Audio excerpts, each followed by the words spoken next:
Hello everyone. कैसे हैं आप लोग। आज मैं आप लोगों को बैंकिंग एग्जाम की तैयारी कैसे करते हैं वो बताने जा रहा हूँ। और इसमें किसके थ्रू आप जा सकते हैं, एसबीआई, आईपीएस और आरआरबी के थ्रू बैंक में जा सकते हैं आप लोग। इसमें दो डिपार्टमेंट होते हैं और मतलब उसी के थ्रू आप बैंक में जा सकते हैं, क्लर्क और पीओ के थ्रू। ओके, इसके बारे में मैं आपको सभी चीज़ें बताएंगे, किसके थ्रू आप जा सकते हैं, क्या क्या कंडीशन है, सब ऑल टोटल। जिसके एग्जाम लिमिट, क्वालिफिकेशन क्या है, एग्जाम पैटर्न क्या है, सैलरी कितनी मिलती है, सबसे मोस्ट इम्पोर्टेंट तो है कि सैलरी कितनी मिलती है, और कंप्यूटर सर्टिफिकेट किस में लगेगा किस में नहीं लगेगा, और इसमें सिलेबस क्या है, पढ़ने का सही तरीका क्या है, और सबसे इम्पोर्टेंट जॉब के लिए कितना नंबर आना कंपलसरी है जिससे कि जॉब लग सके। ओके, चलिए अब आगे हम एसबीआई के बारे में बताएंगे। चलिए अब मैं एसबीआई क्लर्क और आईपीएस क्लर्क के बारे में बताने जा रहा हूँ। और क्योंकि इसमें सिमिलर ही सब कुछ है, कुछ चीज़ें अलग हैं, वो मैं आप लोगों को बताएंगे। एज 20 से 28 वर्ष तक है, क्वालिफिकेशन ग्रेजुएशन, और कंप्यूटर सर्टिफिकेट एसबीआई में नहीं लगता है लेकिन आईपीएस में ज़रूर लगता है। और इसकी सैलरी क्या है, वो है 45,000 रुपये स्टार्टिंग, 2-4 हज़ार रुपये ऊपर नीचे शहर के अनुसार। और एग्जाम पैटर्न क्या है, एग्जाम पैटर्न इसमें प्री और मेंस दो एग्ज़ाम होते हैं। और प्री में क्या क्या आता है, क्वांट, रीजनिंग और इंग्लिश आता है। ओके, मेंस में क्या क्या आता है, क्वांट, रीजनिंग, कंप्यूटर। जो रीजनिंग कंप्यूटर दोनों एक ही सब्जेक्ट हैं, क्यों कंप्यूटर नहीं आता है ना, इसलिए रीजनिंग केवल आता है। और बैंकिंग अवेयरनेस और करंट अफेयर। ये करंट अफेयर जो रहता है वो 6 मंथ का रहता है। ओके, या वैकेंसी निकलेगी उसके 6 मंथ का ही जोड़ा जाता है। ओके, और इंग्लिश आती है। और देखिए इसमें प्री में क्वांट, रीजनिंग और इंग्लिश आता है, ये सब मैं पहले बता भी चुका हूँ। और क्वेश्चन और नंबर सेम रहता है, जैसे 35 क्वांट का, 35 रीजनिंग का और 30 इंग्लिश का। ओके, इसमें टाइम मिलता है 20-20 मिनट। और क्योंकि इसकी कट ऑफ हाई आएगी तो लगभग में 100 में से, ये पेपर कितने का रहता है, 100 का रहता है। ओके, और इसमें क्वांट में आप 35 में 32 प्लस लाने की कोशिश करिएगा, और रीजनिंग में 35 में 33 प्लस आराम से आ जाएगा, और इंग्लिश में 25 प्लस लाने की कोशिश करिएगा, जो यहाँ से आराम से 90 के लगभग में आ जाए। 90 तक आप ला रहे हैं तो आराम से प्री आपका क्वालिफाई हो जाएगा। और एसबीआई क्लर्क और आईपीएस क्लर्क का जो मतलब कट ऑफ जाती है प्री की, वो 4-5 नंबर ऊपर नीचे रहता है। ओके, और दोनों का पेज मतलब सॉरी, दोनों का जो प्री रहता है वो सेम ही रहता है। ओके, और मेंस के, चलो मेंस के बारे में बताने जा रहा हूँ।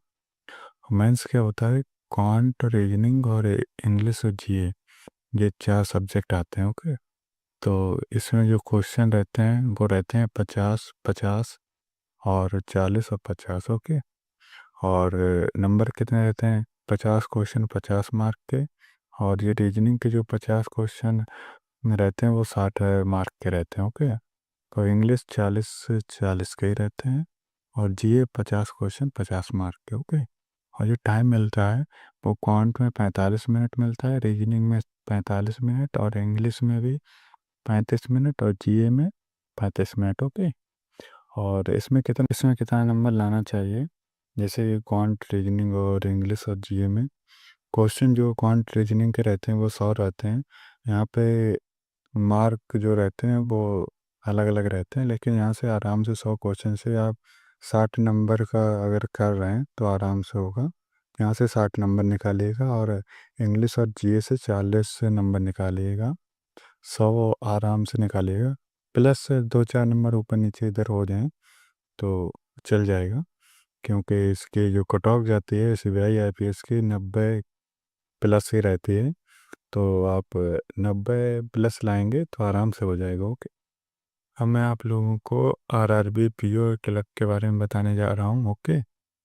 और इसमें एज क्या रहती है? 18 से 30 साल तक रहती है।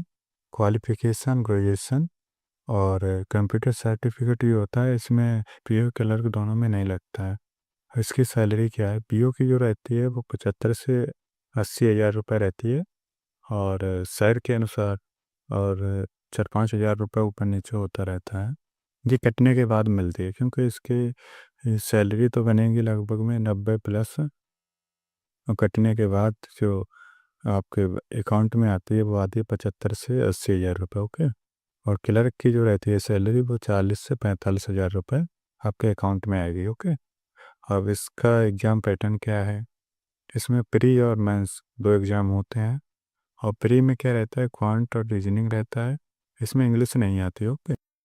और मेंस में क्या आता है? क्वांट, रीजनिंग और इंग्लिश हिंदी। आप दोनों में से एक करिएगा, या हिंदी करिए या इंग्लिश करिए। ओके। बैंकिंग अवेयरनेस और करंट अफेयर। ओके। जिस करंट अफेयर जो आता है वो 6 मंथ का ही आता है, जब जॉब आपके जैसे वैकेंसी निकली हुई है। और मेंस है, मेंस के पेपर से 6 मंथ पहले का आएगा। ओके। और इसमें एक सब्जेक्ट पड़ जाता है, वो है कंप्यूटर। मैं बताने जा रहा हूँ। जैसा मैंने आपको बताया क्वांट रीजनिंग आता है। और इसमें क्वेश्चन और नंबर जो रहता है वो सेम ही रहता है, मतलब 40 क्वेश्चन क्वांट के, 40 के ही रहता है मार्क के। और इस रीजनिंग में भी 40-40 का ही रहता है। ओके। और इसमें आपको टाइम कितना मिलेगा? टाइम मिलता है क्वांट में 20 मिनट और रीजनिंग में 25 मिनट, टोटल 45 मिनट आता है। ओके। और पीओ में कितना नंबर लाना चाहिए जिससे कि आपका आराम से हो जाए? इसमें क्वांट में आराम से आप 25+ लाइएगा और रीजनिंग में 32+, क्योंकि इसकी जो कट ऑफ जाती है वो 60 से ऊपर, लगभग में 60 मान के चले आप। 60 नंबर आप ला रहे हैं तो आराम से आपका किसी भी स्टेट से हो जाएगा। ओके।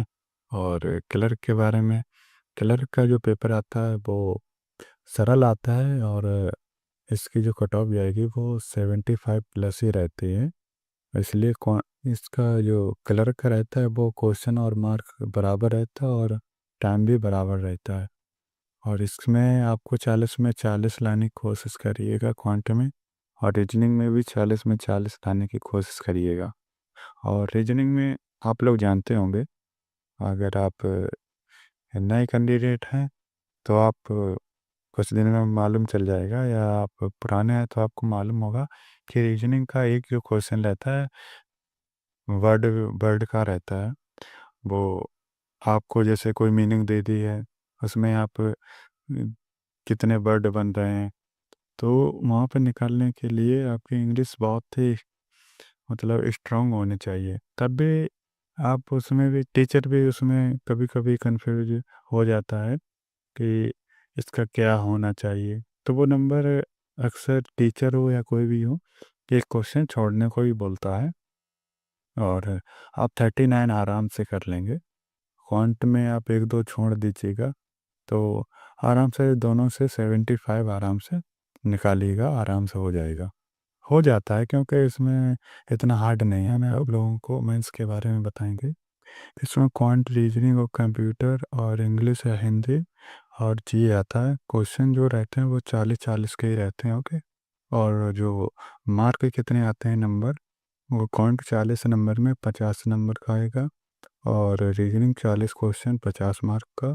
कंप्यूटर जो रहता है वो 40 क्वेश्चन 20 मार्क का रहता है, क्योंकि एक दो मतलब 0.5 का ही रहता है, इसलिए हाफ हो जाता है।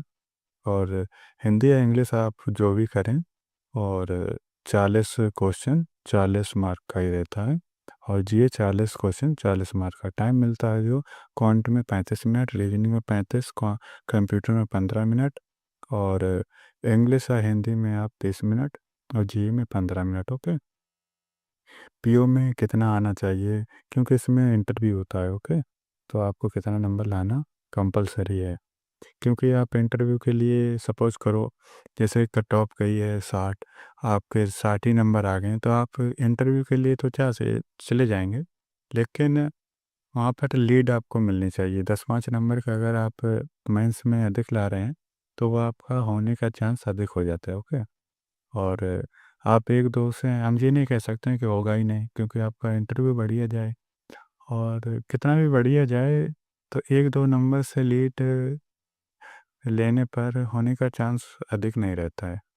तो आप कट ऑफ से हमेशा 10-5 नंबर अधिक लाने की कोशिश करें। ओके। चलिए मैं बता रहा हूँ। आप पीओ में कितने नंबर लाना चाहिए उसके बारे में बता रहा हूँ। और क्वांट में दोनों में से आप 50 मार्क का लाइएगा। जैसे क्वांट में 20 क्वेश्चन कर लीजिएगा, रीजनिंग में 20 या ऊपर नीचे, मतलब इसमें अधिक कर लो या इसमें अधिक कर लो, मैनेज करके 50 मार्क के लाइएगा दोनों में से। ओके। कंप्यूटर 10 नंबर लाइएगा, मतलब 20 क्वेश्चन करने की कोशिश करिएगा। मुझे अधिक हो जाता है, मैंने बता दिया है 10 नंबर, नहीं इसमें अधिक हो जाता है। ओके। और हिंदी इंग्लिश आप 25 प्लस आराम से आ जाएगा और कोशिश करिएगा। और जीए में 10 नंबर ही जोड़ रहा हूँ, लेकिन जीए का कोई भरोसा नहीं है। और पता चले आप 2 ही नंबर कर पाएँ, पता चले आप 40 में 30 कर लें।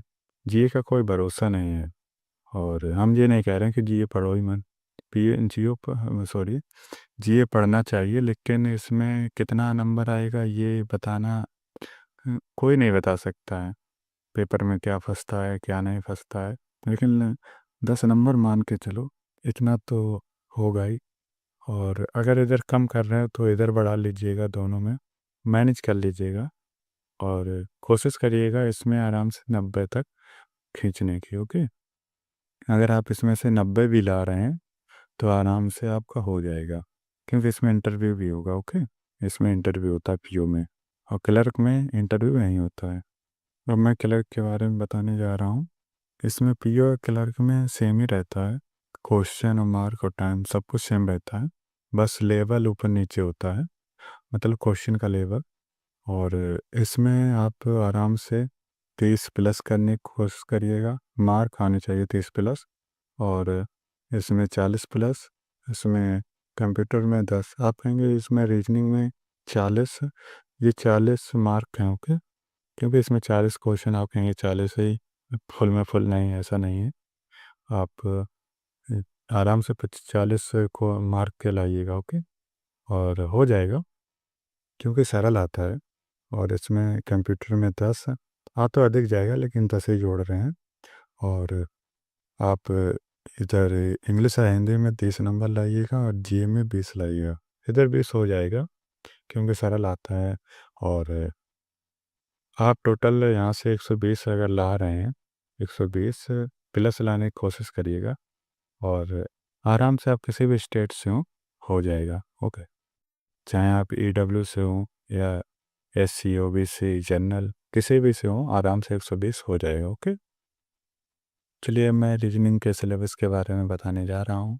इसमें एसबीआई, आईपीएस और आरआरबी तीनों में सेम ही रहता है। और चाहे आप रीजनिंग का हो या मैथ हो, कोई भी सब्जेक्ट का हो, सिलेबस सबका सेम रहता है। लेकिन इसका जो क्वेश्चन का लेवल रहता है वो अलग अलग रहता है। जैसे कि एसबीआई का हार्ड रहता है, उससे बाद में आईपीएस और आरआरबी सबसे लास्ट में रहता है। ओके। और इसमें सिलेबस क्या है रीजनिंग का? Alpha numeric series, inequality, slope, coding decoding, order ranking. Okay. और डायरेक्शन डिस्टेंस और ब्लड रिलेशन। ओके। और इसमें पजल आती है। और पजल सभी, मतलब हमने बता दिया है कि रीजनिंग का सिलेबस सबका सेम है, तो सब में यही सब टॉपिक रहेंगे। और पजल में क्या रहता है?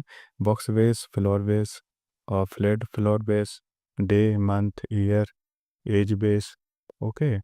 कंपैरिजन आता है, कैटेगरी आता है, अनसर्टेन पजल आता है। अनसर्टेन पजल में रहता है, जैसे एक पजल दे दी गई है और उसमें निर्धारित नहीं करेगा कि इतने कैंडिडेट बैठ रहे हैं, और सॉल्व करने के बाद ही पता चलेगा इसमें कितने कैंडिडेट हैं। ओके।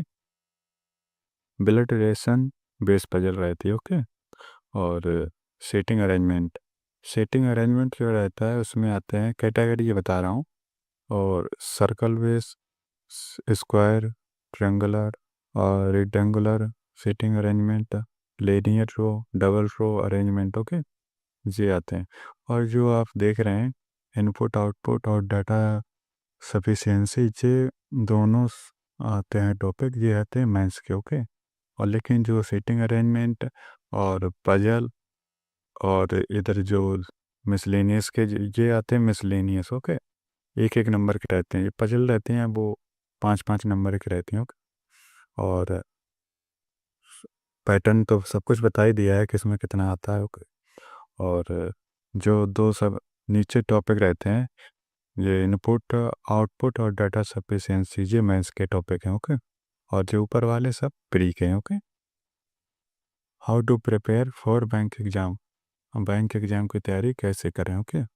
तो आप लोग कहेंगे कि ये आपने प्रिपरेशन बताने लगे हैं लेकिन आपने और सिलेबस नहीं बताया है। मैं आप लोगों को बताना चाहूँगा कि मैंने जो रीजनिंग का सिलेबस बताया है, मैं चाह रहा हूँ कि रीजनिंग का हर एक टॉपिक का, जैसे अल्फ़ा न्यूमेरिक हो या इनक्वालिटीज लो या पजल, इन सब के मैं सोच रहा हूँ हर एक टॉपिक का एक एक वीडियो और सबका निचोड़ निकाल करके, मतलब क्या क्या होना चाहिए, चाहे बिगनर हो चाहे एक्सपर्ट हो।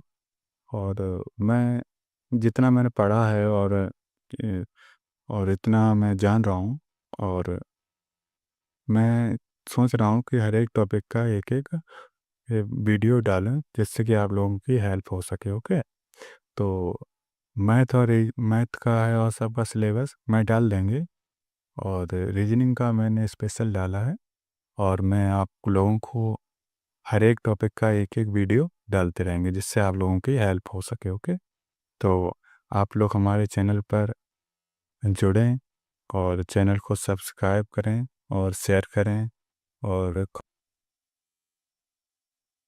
सिलेबस है, आप 6 मंथ में आप क्या क्या करना है, सिलेबस आप 3 मंथ में कंप्लीट कर लीजिएगा।